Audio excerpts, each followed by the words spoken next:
Hey everybody, happy Wednesday. Today I'm going to show you how to make homemade pie crust and then as well as the quiche recipe for this week, and then I'll show you a way that you can use that leftover pie crust if you have any. So here I'm going to show you my mise. I have everything set up for the quiche filling. I have 3 eggs, about a cup of cheese, salt, pepper, a 1/4 cup of heavy cream. I'm going to cut up some bacon with kitchen shears and put it in my pan. And then whatever veggies you have at home you can use. I'm going to dice up some potatoes. I'm going to dice up some onion and then use kitchen shears to add a little green onion as well. That will give it a nice color. And then over here at this station, I have everything set up to make the pie crust. So I have 1 1/4 cup of flour, 3 tablespoons of water, 1 tablespoon sugar, and a 1/4 teaspoon of salt, and then 1 stick of butter cut up in cubes. I'm just gonna make a little mini quiche. And then with the leftover pie crust, I'm gonna show you how to make Pop-Tarts. So you can actually add just any sort of jam that you have at home. I have raspberry into your pie crust, and then put a little icing on top, which would be powdered sugar and milk. All right, let's get cooking. I'm going to start by preheating my oven to 400. That'll just help everything cook through quickly. I'm going to par bake my pie crust, meaning put that in the oven for a little bit and then add the quiche filling and cook it the rest of the way. First things first, I'm going to turn on my stove. My mom has a gas stove, which is amazing. And then I'm going to take some bacon and cut that with kitchen shears.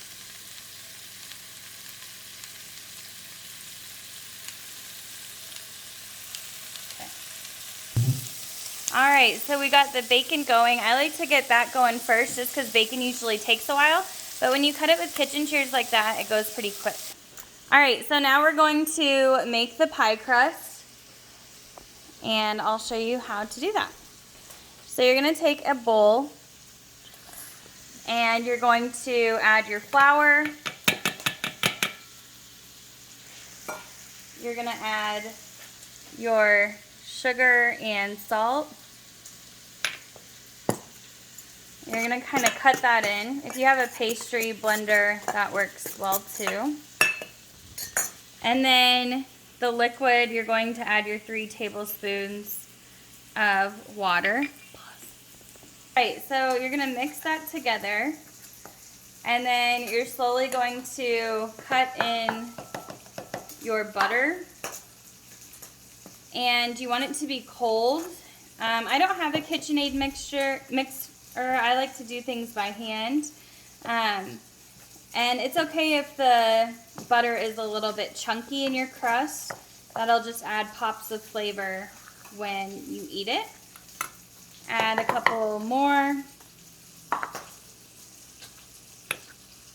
Cut those in. You could also use a fork or even 2 knives to kind of cut them in. But you're kind of just going to smush down the butter.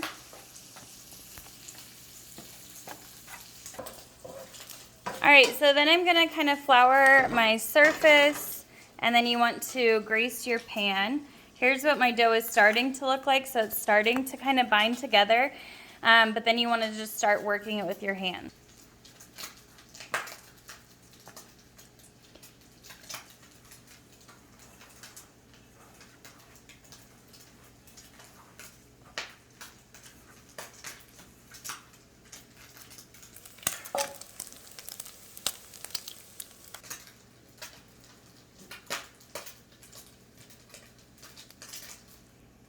Alright, so you're kind of going to just work the dough so it starts to come together.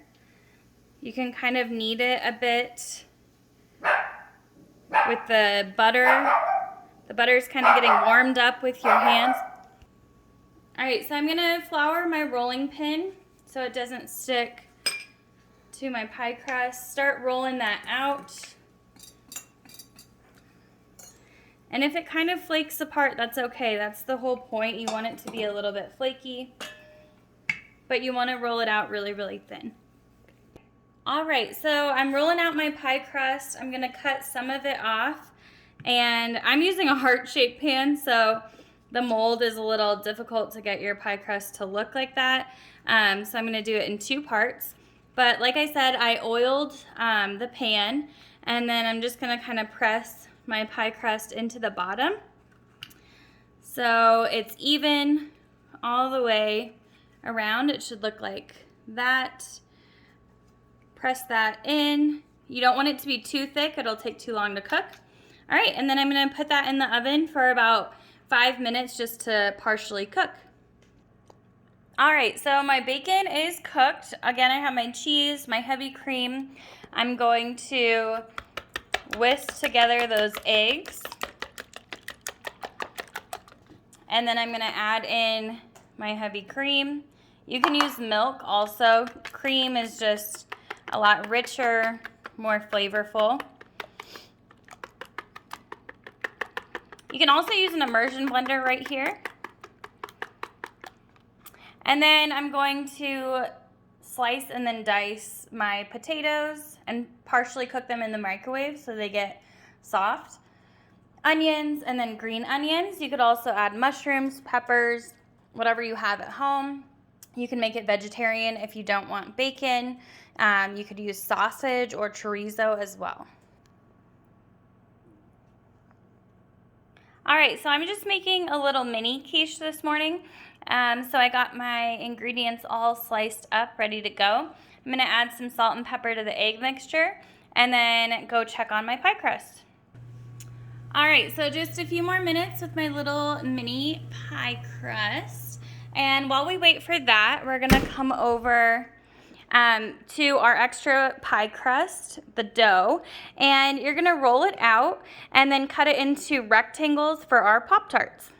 All right, so here are my rectangles. I'm going to use a spatula to scoop those off and add them to my parchment paper right there.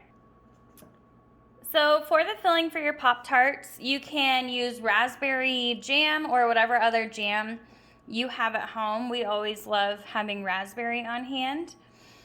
You could also do a cinnamon sugar mixture, anything that you want to put as your filling for your Pop-Tart. So there's my raspberry jam. Then I'm gonna cover with one more rectangle piece and then seal. All right, so once you put the other rectangle on top, you're just gonna go through and seal the edges so nothing comes out. You can also do these in different shapes if you'd like. And I'm gonna go all the way around to seal. Okay, so my Pop-Tart is ready to go. I'm gonna brush with a little bit of milk on top. You can also do an egg wash as well, just to help with the color. And then we'll get that in the oven. Okay, so here's my little pie crust. And now I'm just going to add, since mine's mini, I'm just gonna add a little bit of the egg mixture. And I like to do that first. You don't wanna fill it all the way. Leave a little bit of the room at the top. And then now is the fun part. You can kind of just take your mix-ins. I'm gonna add some cheese, my cooked bacon, some of the potatoes, they look like apples, onions and green onions. Top with a little bit of cheese again, and then I'll put that back in the oven. This shouldn't take too long, maybe 10 minutes or less. All right, so here are my little quiche right out of the oven. And then my Pop-Tart's got a little brown, but that's okay. Now we're gonna plate. All right, and there we go. There is our little heart-shaped quiche, so cute. And of course, a little taste of the Pop-Tart. You can see the pie crust, flaky, warm jam, so good. I don't think it needs it, but you can top it with a little icing if you'd like. Just mix together powdered sugar and milk and enjoy. Cheers.